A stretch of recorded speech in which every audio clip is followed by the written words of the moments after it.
morning, Conifer. I'm Maya. And I'm Logan. Welcome to LoboTrax.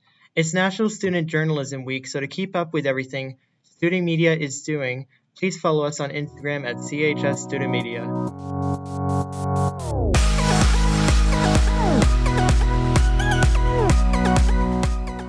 So, here's a plot twist. As the number of positive COVID cases and hospitalizations decline across the state and in our country, Jeffco is going to be returning students to 100% in-person learning before the end of this school year. So this is a huge change, and LoboTrax wanted to get you more information. So this week we sat down with Principal Paxton, and here's a little bit from our interview. Well, the Board of Education mentioned in the last board meeting that they would like to have the students return on March 1st. And so they gave some dates in March to have students return. So it'll be sometime after that. I'm meeting with the superintendent on Monday to go over my recommendations for the return of students to school at 100%. And so I'll find out soon after that what the decision is. Well, I will say that our Board of Education has made the recommendation to the school district to have students return. And so we're trying to meet those expectations because the board has made a statement that they want students as much as they possibly can do within the health guidelines to be at school. And so that's what we've done with a hybrid model.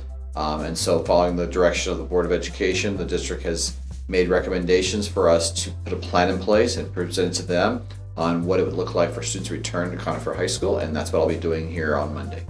Do you know if we're going to be able to have that time before school where students can socialize? Like, for example, if they want to be in the cafeteria before school while they're waiting? No. We're not going to be able to have that? No. Okay. What about swapping around during seminars? No. We're not going to move around during seminars? Mm-mm. Okay. At this time, my recommendation is that we mean to have Fridays be asynchronous. We have a number of students who are taking classes 100% remotely, and allows the teachers to have time for those students to connect with them. Also allows teachers to provide interventions they need for students to support their learning. And also it allows teachers, because the complexity of teaching in person and students remotely at the same time, there's a lot of planning that goes into that. So it allows teachers to have that time to do planning and also discuss with each other or with the administration on how to support certain students who are struggling in the classroom. Well, I think that studies have shown that if students follow the health protocols, which is don't come to school sick, make sure that they wear a face mask at all times and try to keep distance if they can, I think that we should have a situation where the students will be healthy and safe here at school, and we can continue to have educational services provided for them. Yeah. So what's going to happen is that, again, in the classroom, it's really important that students wear their face mask. Mm-hmm. It's also important that they keep their social distance the best they can, and work with the teachers to make sure that they follow the guidelines. And so we will have students sitting closer together. They won't be sitting 6 feet apart like was before. And we understand that, and we work with them to continue to follow the health protocols except for the 6 foot of social distancing between desks. All right, do you think it's still safe even though we're not social distancing because we're wearing a mask? Research says that it works. The mask is making a huge difference in reducing the spread of the COVID virus from person to person. So yes, I do believe it works.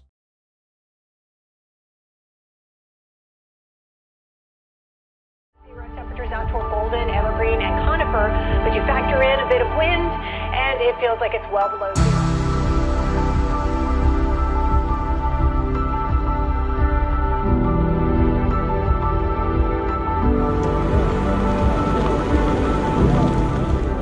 Conifer Medical Center, with the help of a bunch of community agencies, was able to give just over 510 Pfizer vaccines for COVID-19 to community members who are eligible on current guidelines. About a fifth are educators.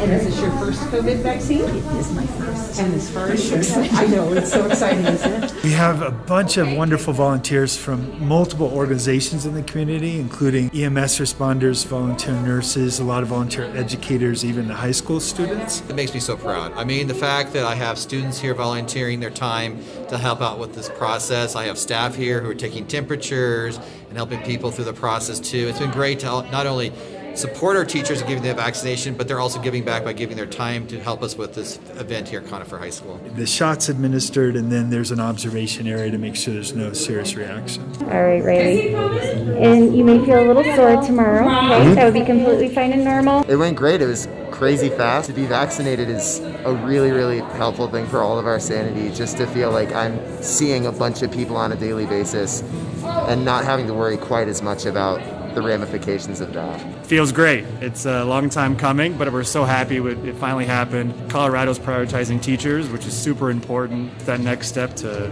getting kids back in the building and getting back to things how they were. Definitely a little peace of mind, just that extra little safety. Obviously, I'll feel better after March 6th once the second dose comes in. Yeah, I'm excited. Getting here and getting greeted outside, even though it's like -4 degrees, someone's standing out there, and it makes me feel a little safer to be doing what I have been doing and just a little bit more taken care of. With everything that's happening, getting more and more people vaccinated and just like getting back to normal would be sweet. And you see the excitement among the staff and the folks coming from the community here. I mean, there's tears of joy coming from folks after they get their shot, like, oh my gosh, I'm one step closer to seeing my grandbabies or seeing my kids back in the classroom. It's got me in like a way better state of mind just in general about everything. Like we're finally starting to work towards something that's going to be really refreshing.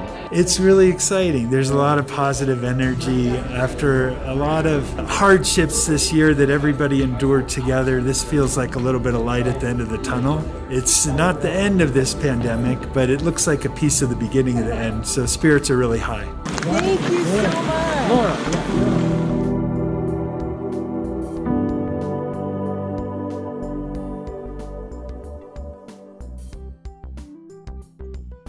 Seniors, this Friday you could pick up your senior shirts, get your photo taken for the class of 2021, and help with the senior class mural.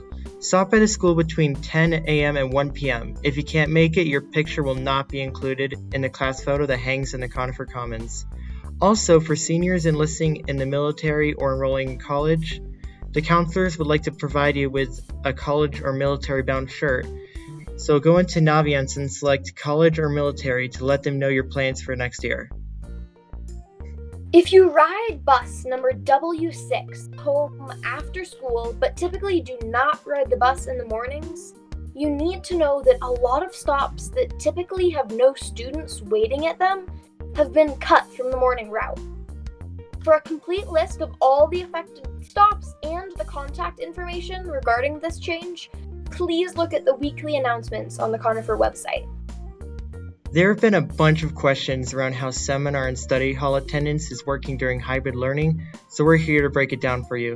For seminar attendance, you need to complete the attendance task by 2 p.m. each green day, and you also need to attend in person on time if you are at school that day. For study hall, you need to complete the attendance task within 15 minutes of the class starting, and you need to attend study hall on time if you are in there in person. So parent-teacher conferences are going to be this Friday, February 26th, from 1 to 4 p.m. They are going to be completely virtual. So to schedule Zoom appointments with your teachers, use this link, which can also be found on the Conifer website. If you would like to improve your PSAT score or prep for the SAT, which will be on Tuesday, April 13th, Conifer teachers have come together to create a free online strategy prep course with weekly videos, tips, and tricks. For students who need credit recovery, Conifer Summer School will run June 1st through June 24th, and will provide in-person and remote learning options. Registration begins on May 1st, and for more information, you can reach out to Assistant Principal Mr. Munier. Time for Sports Drill. Hey sports fans, I'm Sammy, and this is Sports Drill. Starting off today, I'm bringing us back to Friday the 12th when your boys basketball team took on Alameda High School. Look at these plays by senior Alex Ainsworth. And now let's hear what Alex has to say about the game. Playing basketball, it's great that we get to even have a season. So, and I'm playing with these guys and moving forward and coming off this win. The Lobos took home their first win of the season with the final score of 44-36. Now we have a rapid-fire version of all the upcoming games and meets you should know about this week. Today, the 22nd, boys basketball is hosting Littleton. The tip-off is at 7. On Wednesday, girls swim and dive team will combat Dakota Ridge, time to be determined, and boys basketball will take on Golden starting at 7 p.m. Friday, boys basketball is playing Stanley Lake. The tip-off is at 7. As always, each of these games can be viewed for free at nhsnetwork.com. Additional information can be found on our athletic website. Bam! Consider yourself ready for the week ahead. Thanks for watching. I'm Maya Dawson.